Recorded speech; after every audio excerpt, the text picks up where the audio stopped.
What's up, guys? So this is podcast number 1. We just kind of figured we'd do it outside. It's a beautiful day. This is Chad Appling. Me and him, I think you graduated what, 97, 96? Well, it's supposed to be 96, but I went my super senior year in 97. Yeah, super senior year. Yeah, he needed 2 senior years. So I graduated in 99. I needed a super 5th grade year, so I did 5th grade twice.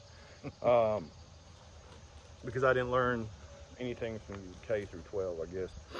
So what I'm gonna do here, we're just gonna kind of talk. Me and Chad used to use together. He says I got him 3 jobs. I think I got him probably more like 6 or 7.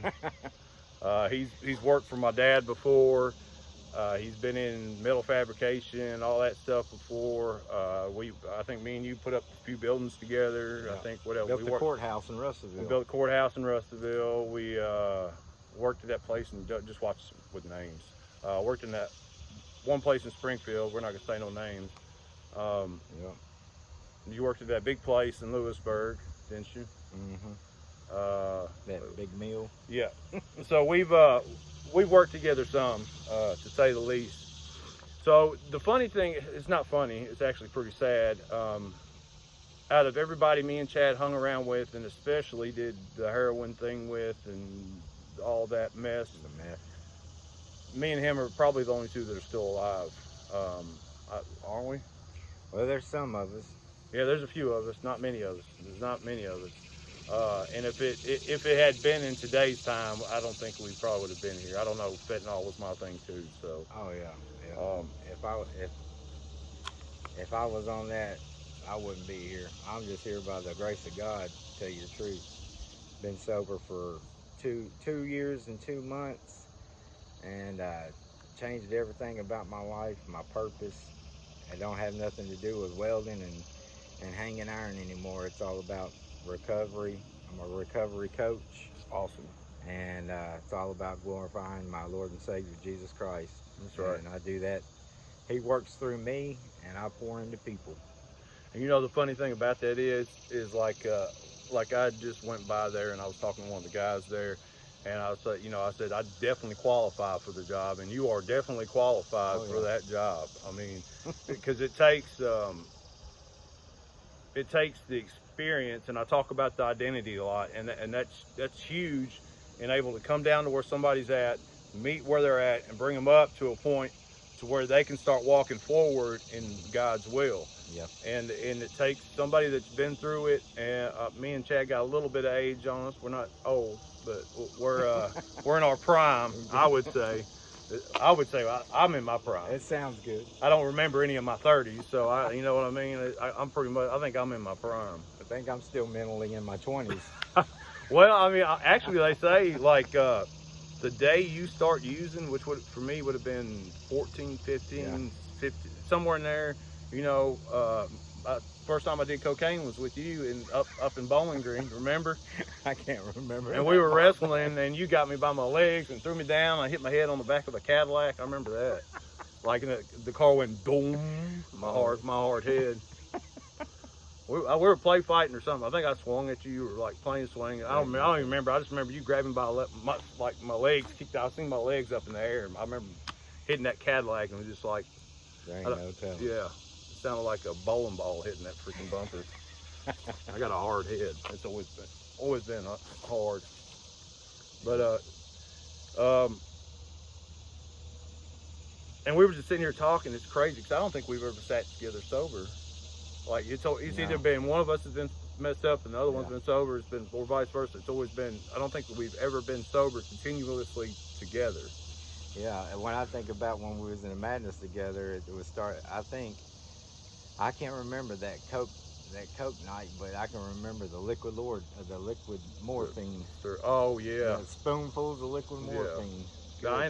That was my first overdose. That was that 4-ounce bottle I got from somebody's father had passed away, and I happened to know somebody, and they said, "Here, I don't need this," and gave me a 4-ounce bottle of freaking, like a small shampoo bottle full of liquid morphine. I think he was living over there by Old Cakes Furniture. Newtown Road. Yeah, sure was.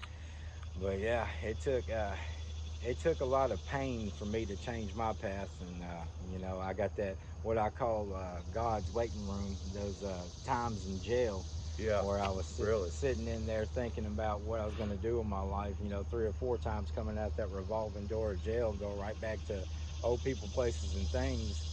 It didn't work.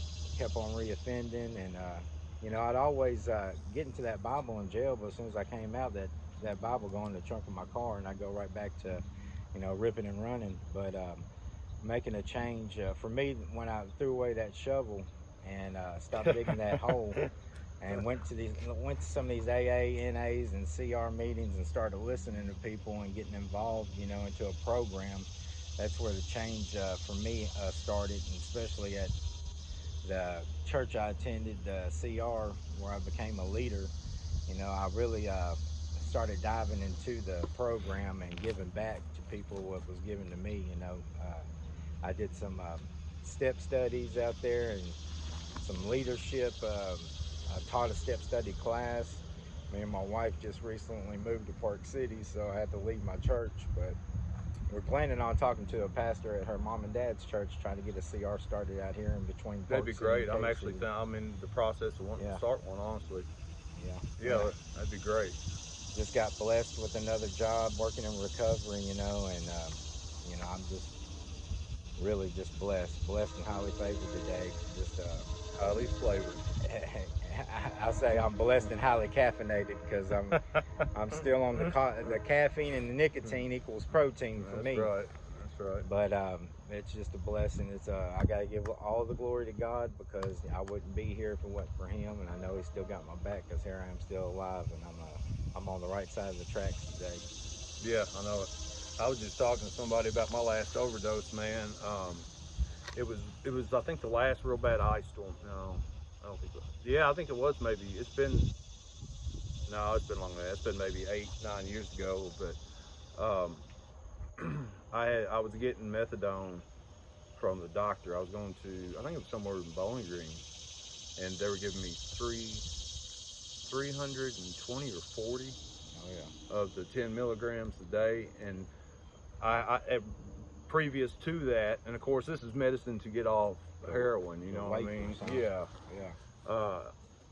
So they were giving me 340, it was 320, whatever divides into 30, I'm not sure which one. It was a lot of freaking pills, because I was also getting 120 of the 30 milligram Roxycontins with them, which is stupid because it doesn't do anything when you're on methadone.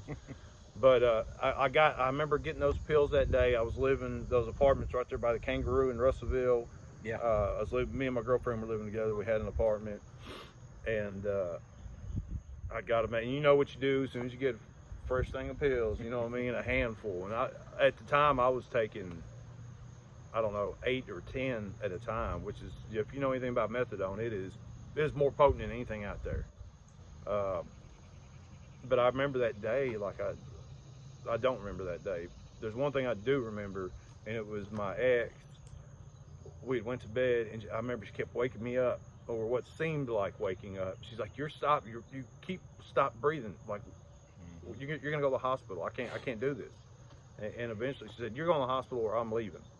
I was like, all right, let's go. And we went to Logan Memorial, and I remember them saying, clear as day, and it's funny I can remember those two things, and that's all I remember that day. I remember them saying the wait's about 3 hours, and jokingly I said I'll be dead by then, jokingly.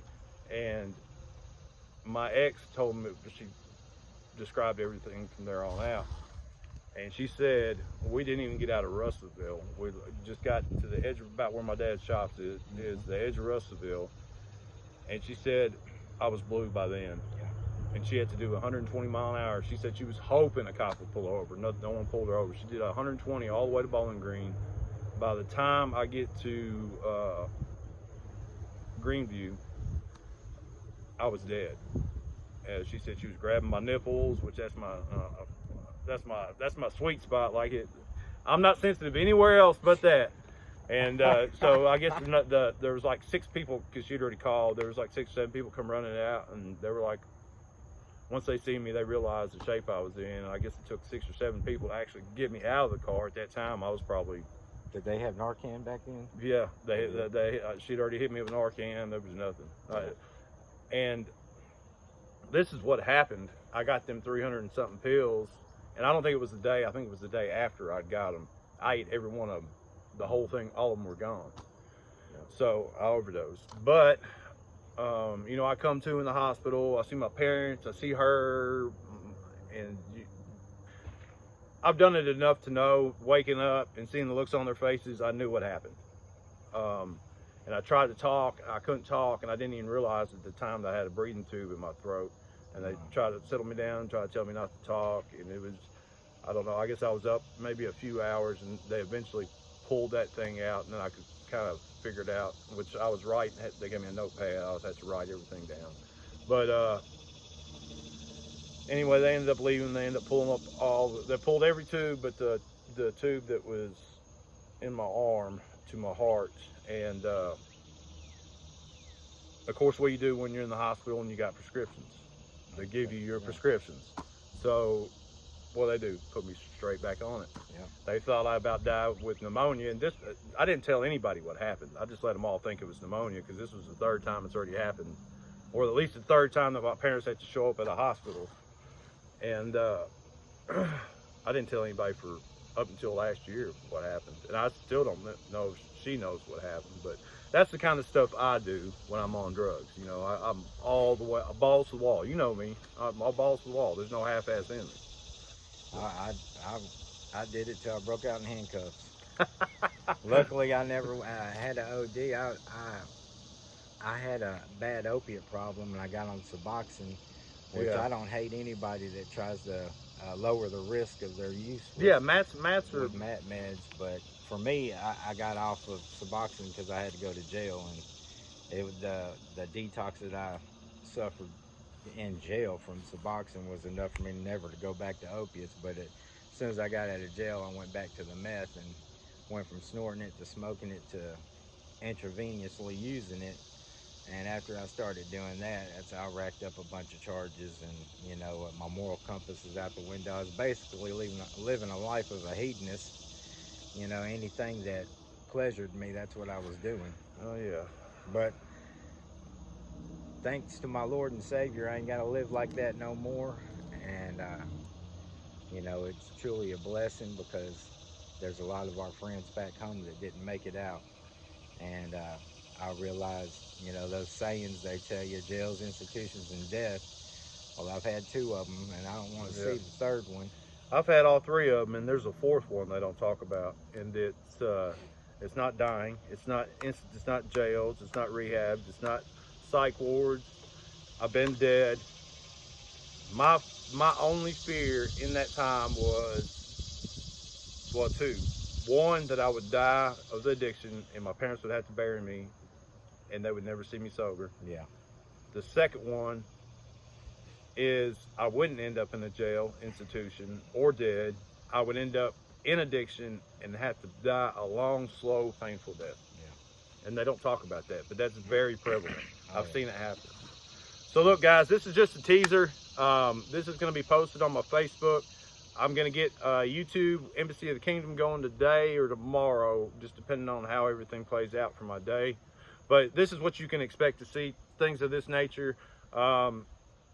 I got somebody that's going to come on, ex-military. I got 2 ex-military guys coming. My testimony, just whatever you want to see, you can have it. So leave some comments, like, and all that good jazz. Y'all be blessed. Send it up, and God bless. Love y'all. See ya.